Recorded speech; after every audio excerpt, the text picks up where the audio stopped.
Well, welcome back. We're continuing to cover kind of the introduction of the letter to Titus as I'm kind of give you kind of a background of Titus and his relationship to the Apostle Paul and the ministry that Paul increasingly began to entrust to this young man. As I mentioned earlier, that Titus was probably a convert from Antioch in Syria, which was primarily a Gentile church. In fact, after the persecution began to fall in the church in Jerusalem, Antioch most likely became the largest church in the world at that time. Now, we may be only talking about 300 or 400 people, but nonetheless, that was quite a large congregation of people, and they were primarily a Gentile church. And they're the ones who first initiated purposely and intentionally spreading the gospel to Gentile places like on the Isle of Crete or Cyprus, or even going up into what we call the area of Achaia and Greece.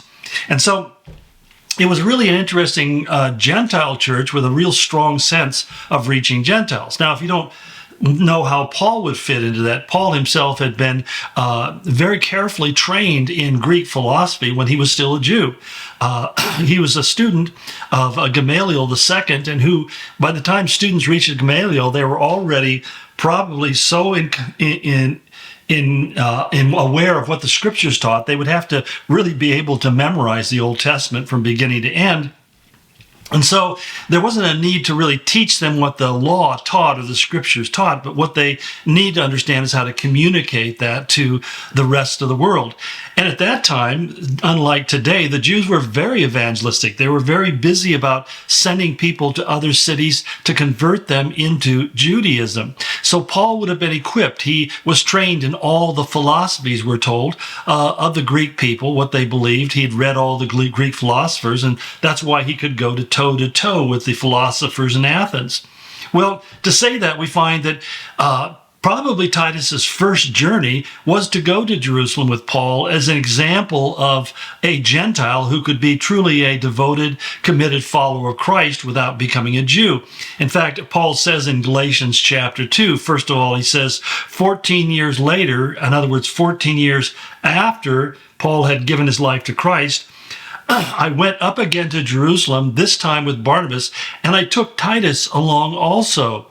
And then he goes on to add, Titus, who was with me, though he was a Greek, was not compelled to be circumcised.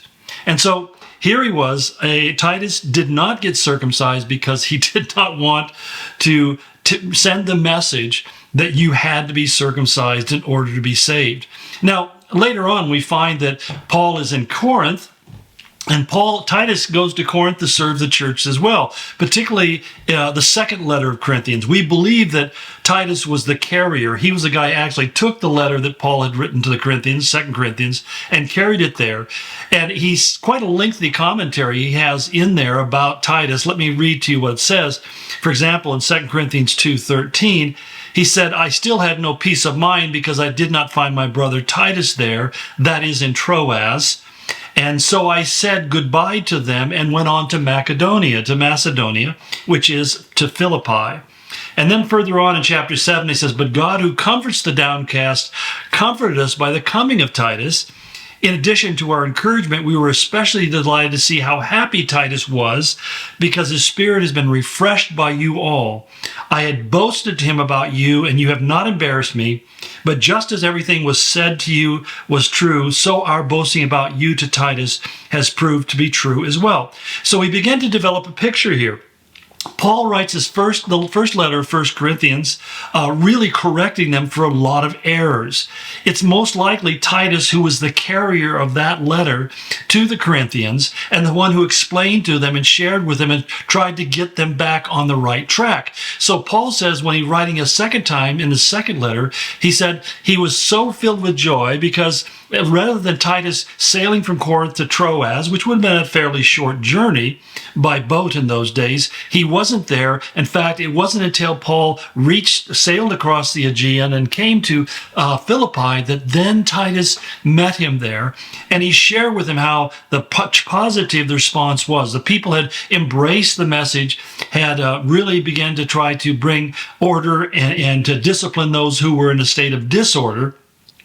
And so he goes on in chapter 8 of 2 Corinthians saying, so we urge Titus, since he had made earlier a beginning, to bring also to completion the act of grace on your part. Now, this act of grace was actually raising an offering for the church in Jerusalem. So here was the church in Jerusalem, which most of them considered Paul to be a heretic, but Paul knows that they're going through suffering because the Jews won't let them hold jobs, won't let them have any power or position. They're basically being driven into a state of poverty. And so he raises money from the Gentile churches in Macedonia, Berea, and on down the coast, even to Corinth, and saying, we want you guys to make an offering, and sent Titus there to prepare you. So Paul trusted him to handle this important affair. And he goes on to say that, I thank God who put into the heart of Titus the same concern I have for you. For Titus not only welcomed our appeal, but he is coming to you with much enthusiasm on his own initiative. So Paul is still up in Philippi, and now he is sending Titus again with a second letter to carry forth the work, because Paul says, when I arrive, I don't want to have to force a monetary collection for the saints in Jerusalem, but I want it to be all done so that we can just simply take the funds and go and do what we are intending to do.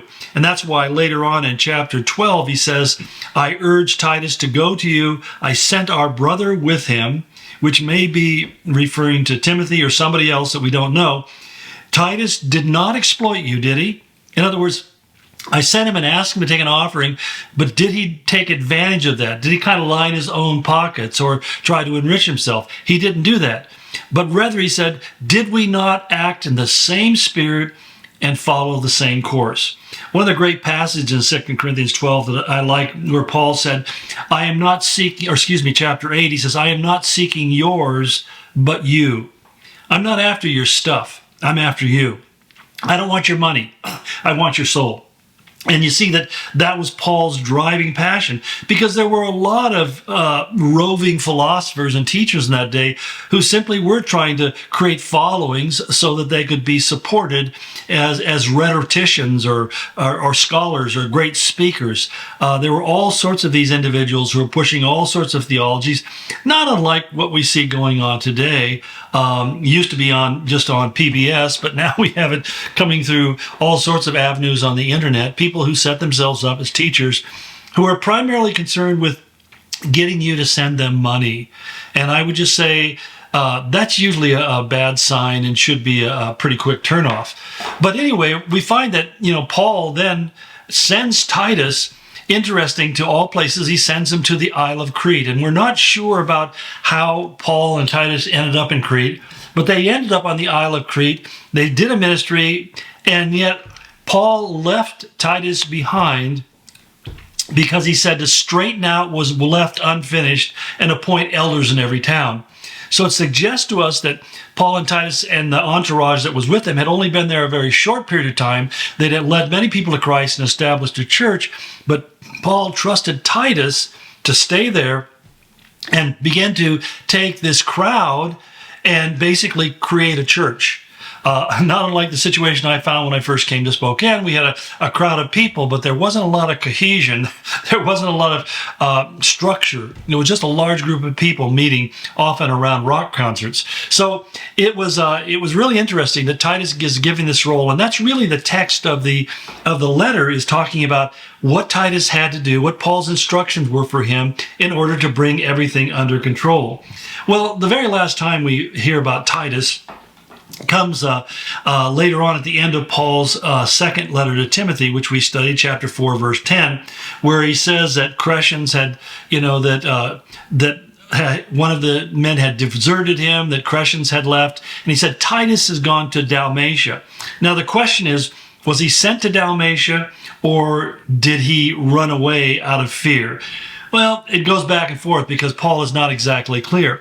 Where in the world is Dalmatia? Well, it was under the Soviet Union, it was Yugoslavia. Today it's Serbia and Macedonia, that part of northern Greece. whatever was there, Titus was there, and hopefully he was there preaching the gospel and helping to build a new church in this area today that's called Serbia and Montenegro. So that's kind of the story behind Titus. And so what we'll pick up tomorrow is talking about what Paul said to him in verse 5, the challenge that was really presented to him, the job that he was called to fulfill. So we'll pick that up tomorrow. God bless you and go in his grace.